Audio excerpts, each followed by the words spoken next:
Chemical reactions and equations class 10 science NCERT को आज हम लोग इस वीडियो में पूरा पढ़ेंगे।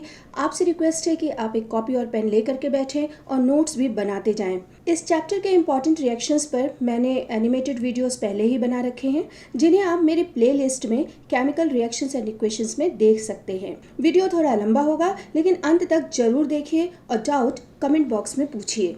तो आपने छोटी क्लास में पढ़ा ही है कि केमिकल चेंज और फिजिकल चेंज क्या होता है। अगर नहीं याद है तो थोड़ा सा इसको एक बार और रिवाइज कर लीजिए। एक्टिविटी 1.1, 1.2 और 1.3 में आपको कुछ एग्जाम्पल्स के थ्रू बस ये बताया गया है कि केमिकल रिएक्शंस के दौरान हमको किस तरह के चेंजेस देखने को मिलते हैं। तो ये ऑब्जर्वेशन बेस्ड टॉपिक है, इस पे बहुत ध्यान से देखिए कि चेंजेस क्या क्या हो रहे हैं। अक्सर ऑब्जर्वेशन बेस्ड ही क्वेश्चन इसमें पूछे जाते हैं। और हाँ, रिएक्शन आपको पूरी तरह याद होना चाहिए। शायद आपने पढ़ा हो इस चैप्टर में कि रिएक्शन को हम लोग बैलेंस भी करते हैं। मैं जो भी यहाँ पे रिएक्शंस लिखूंगी वो अनबैलेंस्ड होगा, क्योंकि फिर वो रिएक्शन हम लोग बाद में बैलेंस करेंगे और हमारे पास बहुत सारे रिएक्शंस इकट्ठा हो जाएंगे, जिसको हम बैलेंसिंग के दौरान प्रैक्टिस के लिए यूज़ में लेंगे। एक्टिविटी 1.1 में आप मेरा वीडियो पूरा देखिएगा। यहाँ पे मैं उसका अनबैलेंस्ड रिएक्शन लिख रही हूँ। इस रिएक्शन में magnesium reacts with oxygen and gives magnesium oxide. इसमें से एक क्वेश्चन जरूर पूछा जाता है कि why to clean a magnesium ribbon, कि इस प्रैक्टिकल को करने से पहले हम लोग मैग्नीशियम रिबन को साफ क्यों करते हैं। तो इसका आंसर ऑक्सीडेशन पे बेस्ड है, जिसको कि आप मेरे वीडियो में डिटेल में देख सकते हैं। दूसरा है कि मैग्नीशियम रिबन जब जलता है तो कैसी लाइट देता है। तो ध्यान दीजिएगा, इसमें डेजलिंग वाइट फ्लेम आता है और जो मैग्नीशियम रिबन है वो जल जल के एक पाउडर के फॉर्म में नीचे गिरता जाता है, जो कि मैग्नीशियम ऑक्साइड है। तो अक्सर ये भी पूछा जाता है कि जो पाउडर मिला हमको मैग्नीशियम को जलाने के बाद वो क्या था। तो आप बता सकते हैं कि वो मैग्नीशियम ऑक्साइड का पाउडर है। इसका एनिमेटेड वीडियो आप जरूर देखिएगा। पहला ये कंबस्चन रिएक्शन है। कंबस्चन मतलब कोई चीज़ जब हम जलाते हैं। दूसरा ये ऑक्सीडेशन रिएक्शन है। ऑक्सीडेशन रिएक्शन को हम लोग बाद में जरूर डिस्कस करेंगे। तीसरा ये एक्सोथर्मिक रिएक्शन है। एक्सोथर्मिक रिएक्शन का मतलब क्या है कि जब प्रोडक्ट बनता है तो प्रोडक्ट बहुत ज़्यादा हीट निकालता है अपने पास से। अब एक्टिविटी 1.2 को देखिए। लेड नाइट्रेट, जिसका कि एक्वस सोल्यूशन हम लोगों ने बनाया, उसको पोटेशियम आयोडाइड के एक्वस सोल्यूशन में मिलाते हैं, जिससे लेड आयोडाइड एक सॉलिड फॉर्म में मिलता है और पोटेशियम नाइट्रेट उसी एक्वस सोल्यूशन में मिलता है। अब यहाँ पे एक्वस वर्ड का क्या मतलब है? देखो, जब हम रिएक्शन को करते हैं तो वो या तो गैसेस फॉर्म में होगा या तो फिर लिक्विड फॉर्म में होता है, तभी उसमें आयंस मिलते हैं और आयंस के कारण ही रिएक्शन होता है। अगर सॉलिड फॉर्म में है तो इसमें रिएक्शन नहीं हो सकता। इसलिए हमें लेड नाइट्रेट और पोटेशियम आयोडाइड को पानी में घोल करके उसका एक एक्वस सोल्यूशन बनाना पड़ता है। एक्वस मतलब वाटर होता है, ये मेरे ख्याल से आप सबको पता ही होगा। अब देखो, इसमें ऑब्जर्वेशन बेस्ड क्वेश्चन पूछे जाते हैं।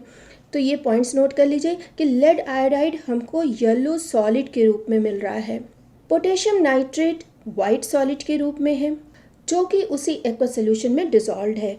Yellow cloud of lead iodide shows that chemical reaction has taken place, यानी कि केमिकल रिएक्शन हुआ है। ये बात हमको कैसे पता चलती है? क्योंकि दो लिक्विड को हमने मिलाया, अचानक से उसमें कुछ चेंज दिख रहा है। वो चेंज क्या है? वो चेंज है लेड आयोडाइड का येलो कलर का प्रेसिपिटेशन। लेड आयोडाइड के रिएक्शन पे बेस्ड आप मेरा वीडियो जरूर डिटेल में देखिए। नाउ एक्टिविटी 1.3, इसमें सॉलिड जिंक को डाइल्यूट HCl में डाला गया है, जिससे हमें क्या मिलता है? हाइड्रोजन गैस और जिंक क्लोराइड। इसके डिटेल मैकेनिज्म को समझने के लिए आप मेरा वीडियो जरूर देखिएगा। अब यहाँ ध्यान दो कि जिंक एक मेटल है और हाइड्रोक्लोरिक एसिड एक एसिड है। तो जब भी मेटल किसी एसिड के साथ रिएक्ट करता है तो ये जरूरी है कि उसमें से हाइड्रोजन गैस निकलती है और वो सॉल्ट बनाता है। सॉल्ट का मतलब कि एक कंपाउंड जिसमें पॉजिटिव और नेगेटिव आयंस जरूर होंगे। अब एनसीईआरटी बुक में ये तीनों रिएक्शन सिर्फ इसलिए दिए गए हैं कि आपको ये पता चले कि हमको केमिकल चेंज के दौरान क्या क्या किस किस तरह का चेंज देखने को मिला। तो स्टेट का चेंज हुआ, यानी कि लिक्विड से हमको सॉलिड चीज़ भी मिली। कलर का चेंज हुआ, ट्रांसपेरेंट सोल्यूशन से हमको अचानक येलो कलर की चीज़ मिल गई।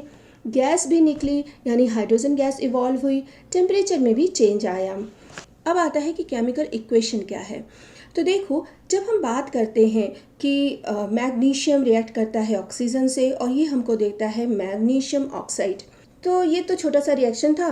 अगर हम इसको बुक में लिखें तो हमें एक पूरी स्पेलिंग इसकी लिखनी पड़ेगी। मैग्नीशियम प्लस ऑक्सीजन ये देता है मैग्नीशियम ऑक्साइड। अब अगर हमारे पास बहुत बड़े बड़े रिएक्शंस आते हैं, जैसे कि हायर क्लासेस में आपको बहुत लंबे चौड़े रिएक्शंस मिलेंगे, या हमारी रोज़मर्रा की लाइफ में, या हमारे फैक्ट्रीज वगैरह में जहाँ हम लोग काम करते हैं, मेडिसिन बनती है, वहाँ पे बहुत बड़े बड़े रिएक्शंस होते हैं। अब इन रिएक्शंस को अगर हम वर्ड फॉर्म में लिखते चले जाएंगे तो बड़ी मुश्किल हो जाएगी और इससे बहुत सारी इन्फॉर्मेशन हमको नहीं मिलेगी। उसकी जगह अगर आपको याद हो, क्लास 9th में हम लोगों ने एटम के सिंबल्स के बारे में पढ़ा था। सभी एटम्स के सिंबल कैपिटल लेटर से शुरू होते हैं। अगर 2 लेटर का सिंबल है तो उसमें पहला लेटर कैपिटल और दूसरा लेटर स्मॉल होगा। मैं आपसे रिक्वेस्ट करूँगी कि आप पीरियोडिक टेबल में एस ब्लॉक, पी ब्लॉक के शुरू के एटलीस्ट 4-5 पीरियड तक के जो एलिमेंट्स हैं उनके नाम जरूर याद कर लीजिए, उनका एटॉमिक नंबर और मास नंबर भी याद कर लीजिए। और डी ब्लॉक में आप वो देख लीजिए कि कौन कौन से एलिमेंट जो आप रोज़मर्रा की ज़िंदगी में नाम सुनते हैं, जैसे आयरन, कॉपर, कॉइनियस मेटल्स, ये सब के नाम आपको अच्छे से याद होने चाहिए। अब ध्यान दो कि हम लोग केमिकल इक्वेशंस लिखते कैसे हैं। तो ऑब्वियसली पहले हमारे पास रिएक्टेंट आया, तो पहले हम रिएक्टेंट लिखते हैं। रिएक्टेंट्स को हम उसके सिंबल से लिखते हैं, और अगर एक से ज़्यादा रिएक्टेंट है तो 2 रिएक्टेंट्स के बीच में हम लोग पॉजिटिव का साइन लगाएंगे। गिव्स यानी कि 2 रिएक्टेंट्स मिलकर के हमको कोई प्रोडक्ट दे रहे हैं, उस गिव्स के साइन के लिए हम लोग सिंगल हेडेड एरो लगाते हैं, और क्या वो दे रहा है that is called product. Product को भी हम जो प्रोडक्ट बना उसी सिंबल से लिखते हैं। अगर हम लोग इस रिएक्शन को लिखते हैं मैग्नीशियम रिएक्ट्स विद ऑक्सीजन, तो मैग्नीशियम एक मोनोवैलेंट है इसलिए एक सिंगल मैग्नीशियम लिख दिया। ऑक्सीजन कभी भी सिंगल ओ के रूप में एटमॉस्फेयर में या नेचर में नहीं पाया जाता, तो हमें उसे O2 ही लिखना है। Reacts with O2 and gives magnesium oxide. Magnesium oxide का फॉर्मूला है MgO। अब यहाँ पे ध्यान दीजिए कि रिएक्टेंट में एक ऑक्सीजन ज़्यादा है जबकि प्रोडक्ट में एक ऑक्सीजन कम हो गया। हमारा कंजर्वेशन ऑफ मैटर का रूल ये कहता है कि किसी भी एटम को हम डिस्ट्रॉय नहीं कर सकते हैं और ना ही क्रिएट कर सकते हैं।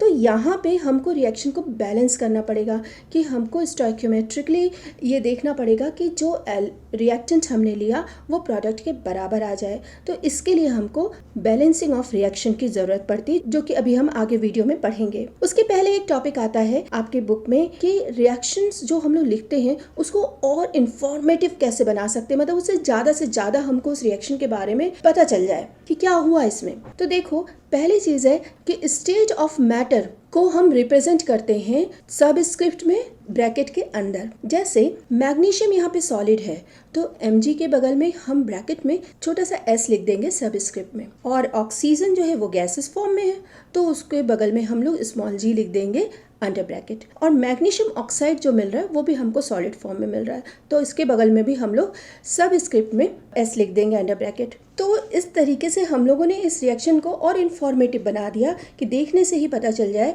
कि कौन सा एलिमेंट किस स्टेट में था। दूसरी चीज़ अगर और इन्फॉर्मेटिव बनाना है, जैसे आपकी बुक में पेज नंबर 5 पे दिया गया है कि जो रिएक्शन को करने में जो हम कंडीशंस इस्तेमाल करते हैं, जैसे 1.11 और 1.12 को देखिए, इसमें 2 रिएक्शंस दिए गए हैं कि carbon monoxide reacts with hydrogen at 340 atmospheric pressure. अब क्या होता है, आप हायर क्लास में पढ़ेंगे, किसी भी रिएक्शन को करने में हमें बहुत सारी कंडीशंस की भी ज़रूरत होती है कि प्रेशर कितना हो, टेम्परेचर कितना हो। यहाँ हम कैटलिस्ट का भी इस्तेमाल करते हैं, कैटलिस्ट आप लोग हायर क्लास में पढ़ेंगे। या हम अलग अलग तरह के सोर्स ऑफ एनर्जी का इस्तेमाल करते हैं।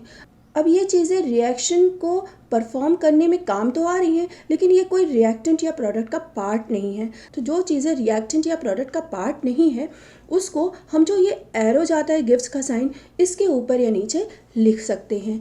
इसी तरीके से दूसरे रिएक्शन में जो कि एक फोटोसिंथेसिस का रिएक्शन है जिसमें carbon dioxide reacts with water and gives glucose, oxygen and water, इसमें सनलाइट का इस्तेमाल होता है। आपको पता है कि फोटोसिंथेसिस सनलाइट की प्रेजेंस में ही होगा।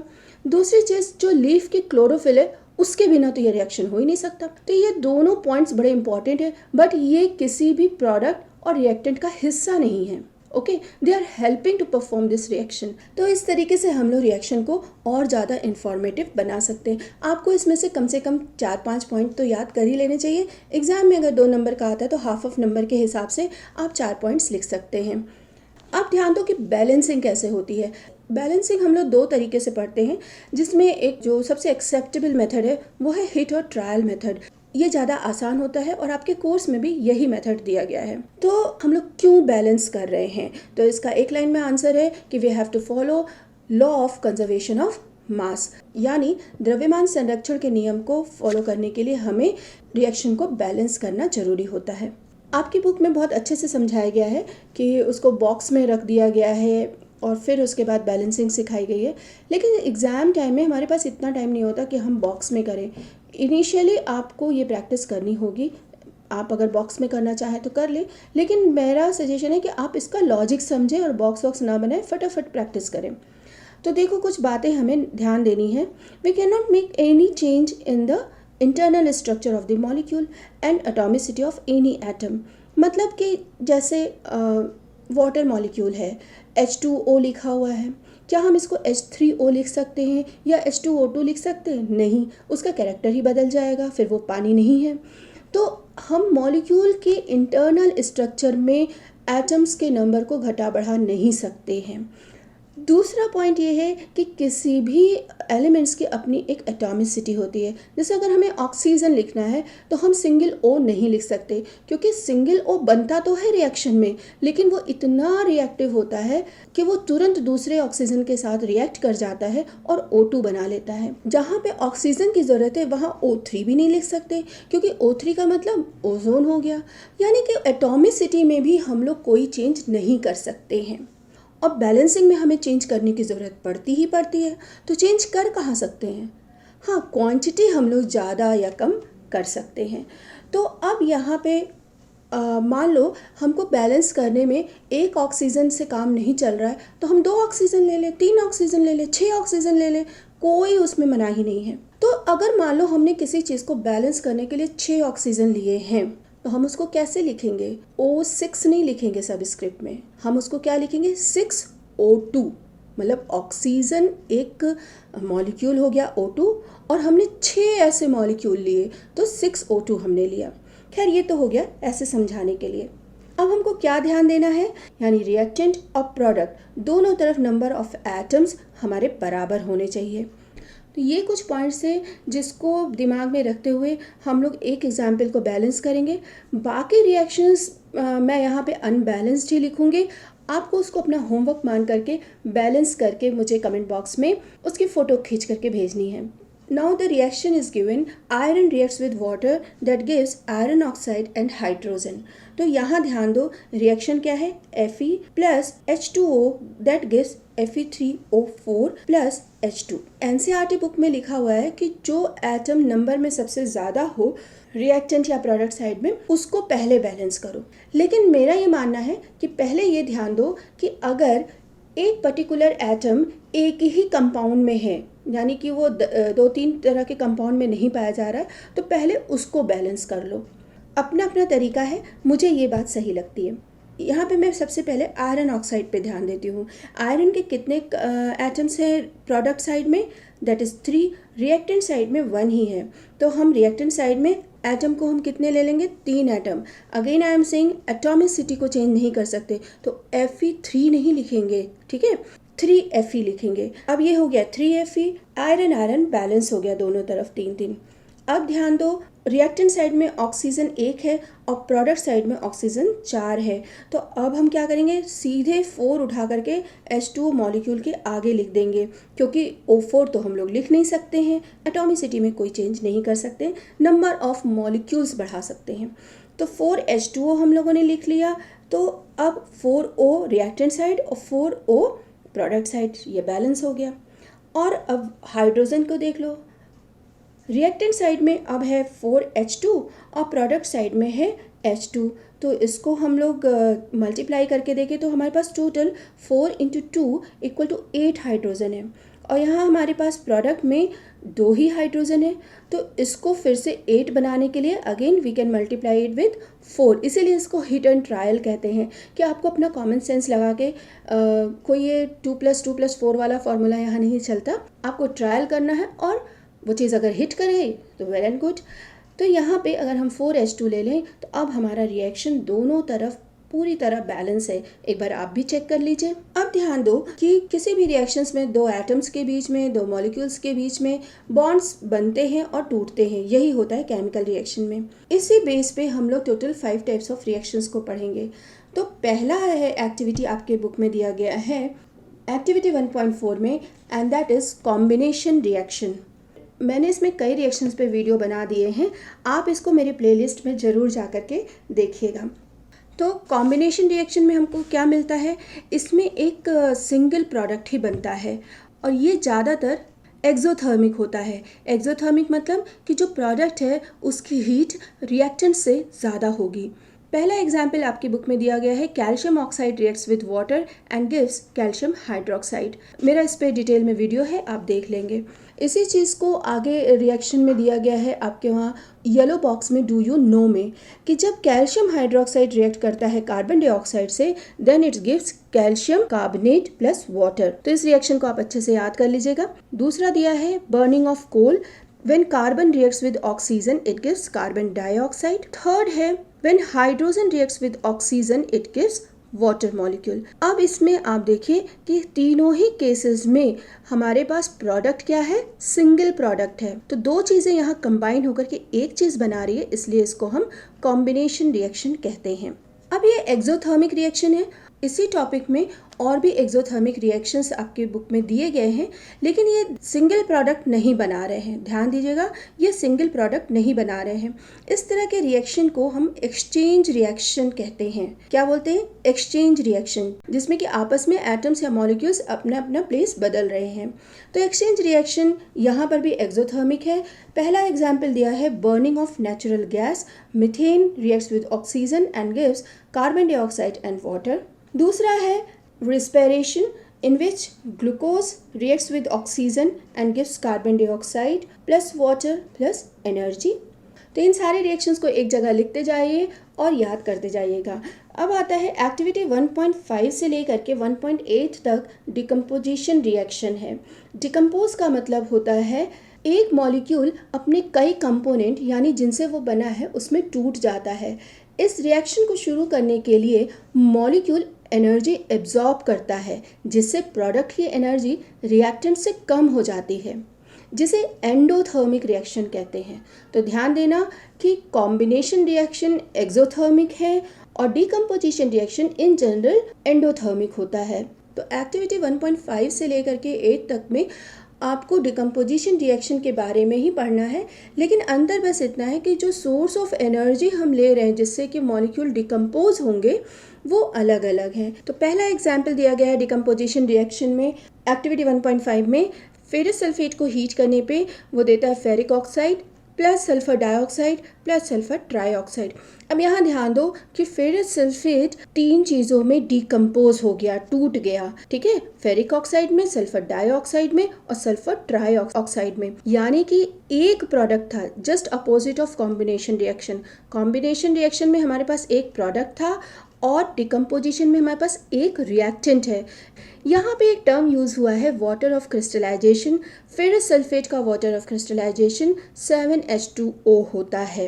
अब वाटर ऑफ क्रिस्टलाइजेशन क्या है ये आपके कोर्स में नहीं है, लेकिन इतना याद रखिएगा कि फेरस सल्फेट का वाटर ऑफ क्रिस्टलाइजेशन 7 है, 7 वाटर मॉलिक्यूल है। लेकिन यहाँ हमको चूँकि रटना नहीं है, थोड़ा समझना चाहिए, इसलिए मैं थोड़ा आपको एक्सप्लेन करना चाहती हूँ।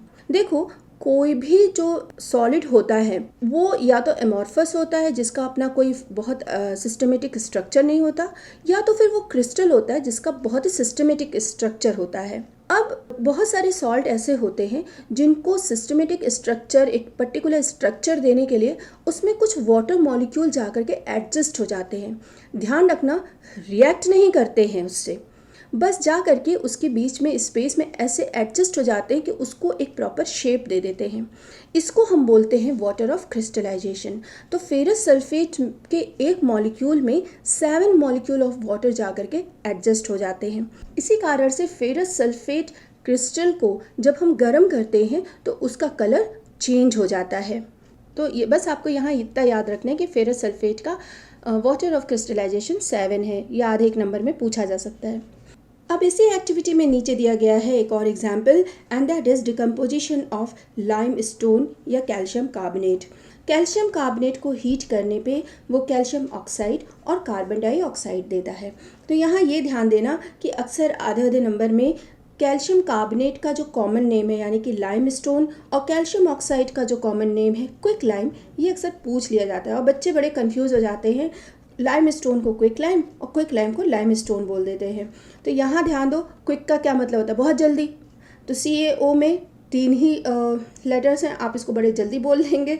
और कैल्शियम कार्बोनेट को बोलने में थोड़ा टाइम लगेगा, इसमें 4 लेटर हैं।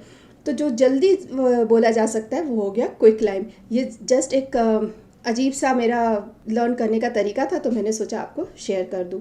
Now see the activity 1.6। इसमें लेड नाइट्रेट को हीट करते हैं तो ये लेड ऑक्साइड, नाइट्रोजन डाइऑक्साइड और ऑक्सीजन बनाता है। ये भी अनबैलेंस्ड रिएक्शन में लिख रही हूँ, बैलेंसिंग आपको करनी है। तो इसमें ध्यान दो कि लेड नाइट्रेट एक सिंगल सब्सटेंस है जो कि टूट करके 3 तरह के सब्सटेंस दे रहा है। अब इस रिएक्शन को लिखने में अक्सर बच्चों से गलती हो जाती है, वो ऑक्सीजन को अलग कर देते हैं या O3 बना देते हैं। यहाँ ध्यान देना कि मेटल इन जनरल अगर उनके पास किसी भी सॉल्ट में ऑक्सीजन है तो वो प्योरली ऑक्सीजन को हटा दें, ऐसा नहीं होता। वो अक्सर ऑक्साइड बना करके ही रहते हैं। तो यहाँ लेड ऑक्साइड, नाइट्रोजन डाइऑक्साइड और ऑक्सीजन हमको मिलेगा। अभी तक जितने रिएक्शंस हम लोगों ने पढ़े, चाहे वो फेरस सल्फेट, कैल्शियम कार्बोनेट या लेड नाइट्रेट का जो डिकम्पोजिशन था, सब में हमने डायरेक्ट उसको फ्लेम से हीट दिया। ठीक है, ये ध्यान रखना। अब जो एक्टिविटी पढ़ने जा रहे हैं, एक्टिविटी 1.7, ये बहुत प्रैक्टिकल बेस्ड है। इसके ऊपर मैंने एक डिटेल वीडियो बनाया हुआ है, उसको बहुत ध्यान से देखना। अक्सर उसमें से बहुत सारे ट्रिकी क्वेश्चंस पूछे जाते हैं। And that is electric decomposition of water. तो इसमें वाटर में हम इलेक्ट्रिसिटी प्रोवाइड करते हैं, तो water gives hydrogen plus oxygen on different electrodes. कुछ पॉइंट्स ध्यान दीजिए जो इसमें से अक्सर पूछे जाते हैं कि पानी में हम लोगों ने थोड़ा सा डाइल्यूट एसिड डाला, ऐसा क्यों? देखो, असल में पानी कोवेलेंट कंपाउंड है। कोवेलेंट मतलब जिसमें आयंस नहीं बनते, इसलिए प्योर वाटर मॉलिक्यूल में इलेक्ट्रिसिटी मूव नहीं कर सकती है। और यहाँ हमको इलेक्ट्रिसिटी की ही एनर्जी देनी है को तोड़ने के लिए। तो हम क्या करते हैं, पानी को थोड़ा सा एसिड डाल करके या कोई सॉल्ट डाल करके उसको थोड़ा आयोनाइज कर लेते हैं और वाटर मॉलिक्यूल्स थोड़ा आयंस में कन्वर्ट हो जाता है, जिससे इलेक्ट्रिसिटी को पास करना उसमें आसान हो जाता है और हमारा रिएक्शन हो जाता है। दूसरा पॉइंट है कि जो एनोड है वो पॉजिटिव है, इसके ऊपर ऑक्सीजन इकट्ठा होती है। एनोड पे क्या इकट्ठा हो रहा है? ऑक्सीजन। और कैथोड पे क्या इकट्ठा हो रहा है? नेगेटिव इलेक्ट्रोड कैथोड है, कैथोड पे क्या इकट्ठा हो रहा है? Hydrogen gas. तो ये क्वेश्चन भी अक्सर पूछा जाता है कि एनोड पे क्या होगा और कैथोड पे क्या होगा। और तीसरा इंपॉर्टेंट क्वेश्चन है कि is the volume of the gas collected the same in both the test tube. तो आप ध्यान दो कि दोनों टेस्ट ट्यूब में कलेक्टेड गैस जो है वो बराबर नहीं है। हाइड्रोजन जो है वो ऑक्सीजन से हमेशा डबल होगा। ऐसा क्यों? क्योंकि वाटर मॉलिक्यूल किस चीज से बना हुआ है? 2 हाइड्रोजन एटम और 1 ऑक्सीजन एटम। तो स्टोइकियोमेट्रिकली जब ये टूटेंगे तो ऑब्वियसली हमको जो पोर्शन मिलेगा वो भी उनके स्टोइकियोमेट्रिक प्रोपोर्शन में ही मिलेगा।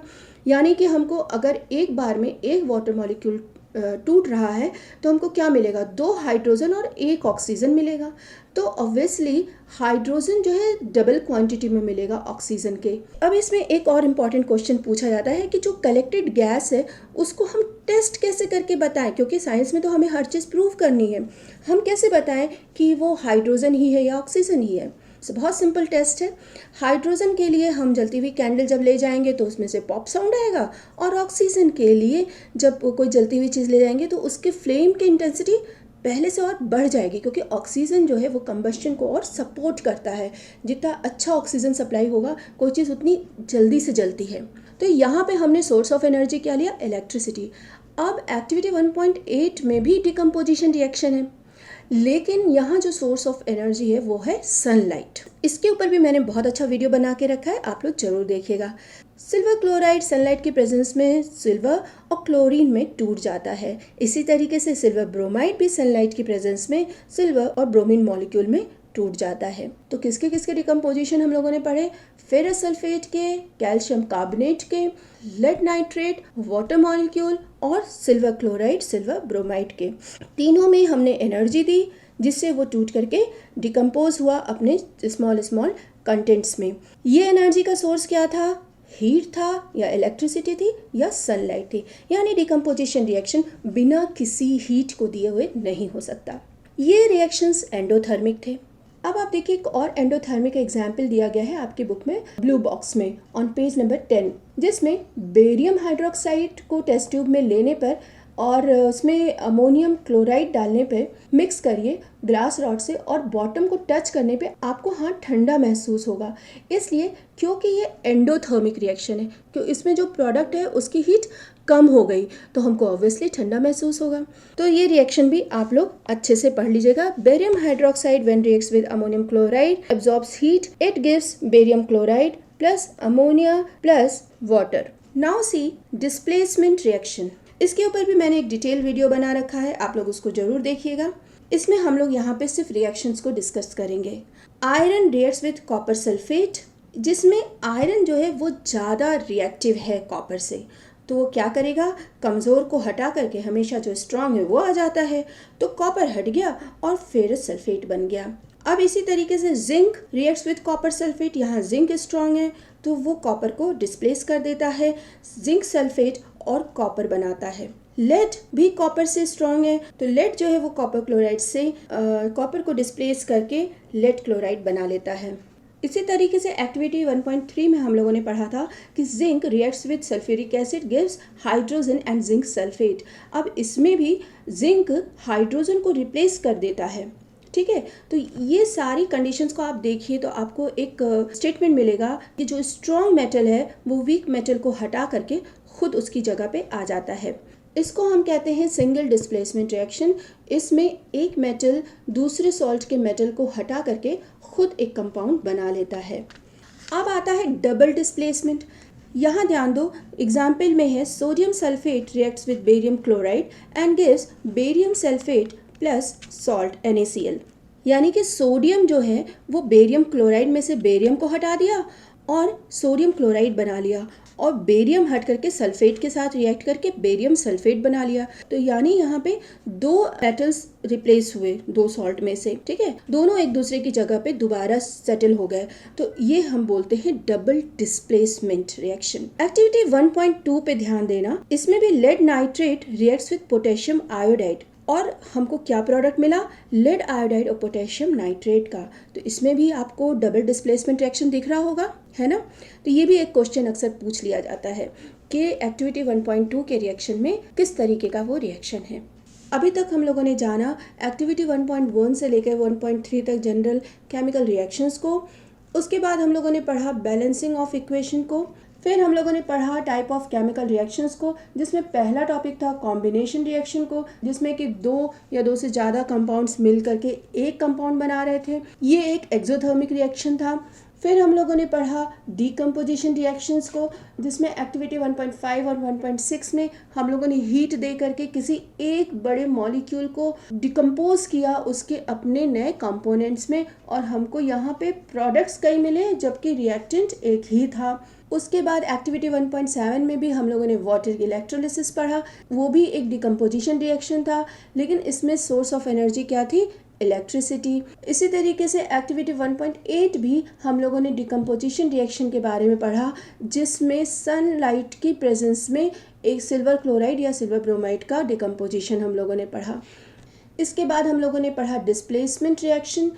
एक मेटल जो कि ज़्यादा स्ट्रॉन्ग है वो अपने से कमज़ोर मेटल को उसके सॉल्ट से रिप्लेस कर सकता है और नया सॉल्ट बना लेगा। कॉपर सल्फेट के साथ आयरन और जिंक का डिस्प्लेसमेंट और कॉपर क्लोराइड के साथ लेड का डिस्प्लेसमेंट। फिर हम लोगों ने पढ़ा डबल डिस्प्लेसमेंट रिएक्शन, जिसमें कि दो सॉल्ट हम लोगों ने लिया। सिंगल डिस्प्लेसमेंट में हम लोगों ने एक ही सॉल्ट लिया था और एक मेटल लिया था। डबल डिस्प्लेसमेंट में हम लोगों ने दो सॉल्ट लिया और दोनों के जो मेटल है वो एक दूसरे की जगह पे वापस आ जाते हैं। अब आता है एक बहुत इंपॉर्टेंट टॉपिक और वो है ऑक्सीडेशन रिडक्शन। ऑक्सीडेशन किसे कहते हैं और रिडक्शन किसे कहते हैं, इसके बारे में समय समय पर अलग अलग कॉन्सेप्ट आए, जो कि सबसे पुराना कॉन्सेप्ट था ऑक्सीजन और हाइड्रोजन को लेकर के। बाद में यही कॉन्सेप्ट इलेक्ट्रॉन के बेस पे हो गया। तो जो लेटेस्ट कॉन्सेप्ट है वो है इलेक्ट्रॉन के बेस पे, कि जो इलेक्ट्रॉन को लूज करता है वो उसका ऑक्सीडेशन होता है, और जो इलेक्ट्रॉन को एक्सेप्ट करता है उसका रिडक्शन होता है। लेकिन मैं आपको बता दूं कि इलेक्ट्रॉन के बेस्ड पे ऑक्सीडेशन रिडक्शन आपके कोर्स में नहीं है। सिर्फ ऑक्सीजन और हाइड्रोजन के बेस पे जो कॉन्सेप्ट है, जो कि बहुत क्लासिकल कॉन्सेप्ट था, वो आपके कोर्स में है। देखो, according to classical definition of oxidation reduction, जब किसी एलिमेंट में ऑक्सीजन ऐड होता है, ध्यान रखना ऑक्सीजन का एडिशन होता है, तो हम उसको बोलते हैं कि वो ऑक्सीडाइज्ड हो गया। ठीक है, पहले जो हम लोगों ने मैग्नीशियम रिबन का पढ़ा था कि मैग्नीशियम रिबन को हम लोग साफ़ करते हैं, तो यहाँ बता दूँ कि मैग्नीशियम का जो रिएक्शन पढ़ा था, magnesium reacts with oxygen and gives magnesium oxide, इस पे हम लोगों ने बहुत तेज हीट दी थी, तब रिएक्शन बहुत जल्दी हो गया था। लेकिन ये रिएक्शन रूम टेम्परेचर पे भी धीरे धीरे होता रहता है। मतलब अगर लैब में मैग्नीशियम स्ट्रिप रखी है, तो जो हवा में मौजूद ऑक्सीजन है वो उस मैग्नीशियम के साथ रिएक्ट करके मैग्नीशियम ऑक्साइड बना लेगा। ये हल्की लेयर बना लेता है ब्लैक कलर की, जिसको कि हम लोग रब करके रिमूव करते हैं। सच पूछो तो ये रिएक्शन मैग्नीशियम ऑक्साइड बनाने का वही प्रोडक्ट है, मैग्नीशियम ऑक्साइड ही बना है। वो तो हम लोग बर्न करके इसलिए देखते हैं कि रिएक्शन और जल्दी हो जाता है जब हम ज़्यादा हीट देते हैं। तो इस प्रोसेस को बोलते हैं ऑक्सीडेशन। तो यहाँ पे 4 पॉइंट्स ध्यान देना। एडिशन ऑफ ऑक्सीजन अगर किसी चीज़ में हुआ तो वो चीज़ ऑक्सीडाइज्ड होगी, और अगर उसमें से ऑक्सीजन निकल गया तो वो रिड्यूस्ड हो जाएगी। दूसरा पॉइंट है, अगर किसी चीज़ में हाइड्रोजन का एडिशन हुआ तो वो चीज़ रिड्यूस होगी।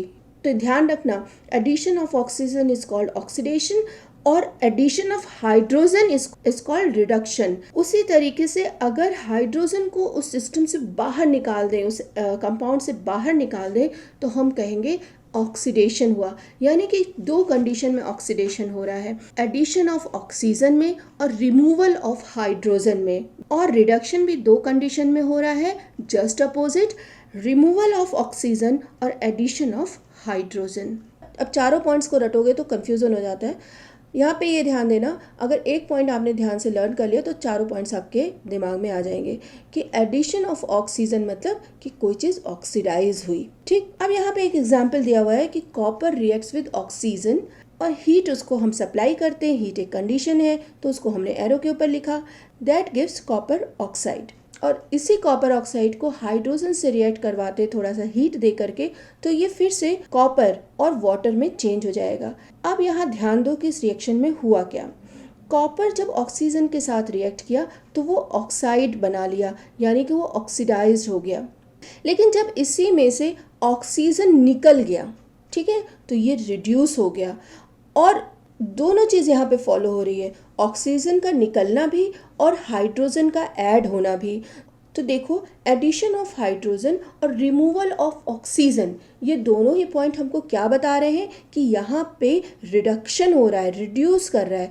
तो इस रिएक्शन में शुरू में तो कॉपर ऑक्सीडाइज हुआ, वो ऑक्सीजन के साथ रिएक्ट किया, लेकिन सेकेंड स्टेप में इसमें से ऑक्सीजन हट गया कि कॉपर का रिडक्शन हो गया, हमको फिर से कॉपर मेटल अलग मिल गया। अब ध्यान दो, zinc oxide reacts with carbon and gives zinc and carbon monoxide. इसमें कार्बन जो है वो ऑक्सीडाइज हो गया कार्बन मोनोऑक्साइड में, और जिंक ऑक्साइड से ऑक्सीजन निकल गया तो वो क्या हो गया, रिड्यूस हो गया जिंक में। इसी तरीके से एक दूसरा एग्जाम्पल आपकी बुक में दिया गया है, manganese oxide reacts with hydrochloric acid and gives manganese chloride water and chlorine. Hydrochloric acid है वो किस में ऑक्सीडाइज हुआ, क्लोरीन में, क्योंकि उसमें से क्या हुआ, हाइड्रोजन रिमूव हो गया। और रिमूवल ऑफ हाइड्रोजन क्या कहलाता है, ऑक्सीडेशन। HCl से हाइड्रोजन हट गया, यानी कि वो ऑक्सीडाइज हो गया। वही मैंगनीज ऑक्साइड जो है उसमें से ऑक्सीजन निकल गया, तो रिमूवल ऑफ ऑक्सीजन क्या कहलाता है, बताओ। रिमूवल ऑफ ऑक्सीजन मतलब वो रिड्यूस हो गया। तो यहाँ पे मैंगनीज ऑक्साइड मैंगनीज क्लोराइड में रिड्यूस हो गया। देखो, ऑक्सीडेशन रिडक्शन के डेली लाइफ के एग्जाम्पल हमारे कोर्स में है, जो कि हम लोग को अक्सर ज़रूर पूछा जाता है। तो पहला टॉपिक है करोजन, कि मेटल अगर एक्सपोज है एटमॉस्फेयर में और वहाँ मॉइस्चर भी है, तो हमको ऑक्सीजन भी मिल गया और वाटर भी मिल गया, जिससे वो रिएक्ट करता है और ऑक्साइड की लेयर बना लेता है। इसी तरीके से अगर किसी मेटल के ऊपर एसिड गिर जाए तो वो भी, या वो एसिड के कांटेक्ट में आ जाए, तो भी उसका जो अपर लेयर ऑफ एटम्स का है वो भी करोड हो जाता है, हट जाता है। अब यहाँ ध्यान दो, सब चीज़ का कलर ज़रूर पूछ लेते हैं। तो आयरन का कलर किस में कन्वर्ट हो जाता है? रेडिश ब्राउन में। सिल्वर ऑक्सीडाइज हो जाता है तो वो किस में कन्वर्ट हो जाता है? ब्लैक में। कॉपर ऑक्सीडाइज होता है तो वो ग्रीन में कन्वर्ट हो जाता है। इसको हम लोग पढ़ क्यों रहे हैं? क्योंकि इससे मॉनेटरी लॉस होता है, इकोनॉमी को लॉस करता है, हमारे घर की चीज़ों को ख़राब कर देता है। इसलिए करोजन जो है वो काफ़ी हार्मफुल चीज़ है। अब दूसरा टॉपिक आता है रेंसिडिटी। हम सब के घरों में ऐसा होता है कि पता चला कि दिवाली है, होली है और कोई ऑयली नाश्ता बना के रखा हुआ है, चिप्स है, खुरमे हैं, और मेहमान के इंतज़ार में ना हम लोग को खाने को दिया जाता है और मम्मियाँ जो है पैक करके रख देती है, ना पता चला मेहमान भी नहीं आया। तो ऐसे में वो काफ़ी दिनों बाद, 15-20 दिन बाद, अजीब सी उसमें एक स्मेल आने लगती है, फिर वो खाने लायक ही नहीं लगता, उसका टेस्ट बदल जाता है, उसकी स्मेल बदल जाती है।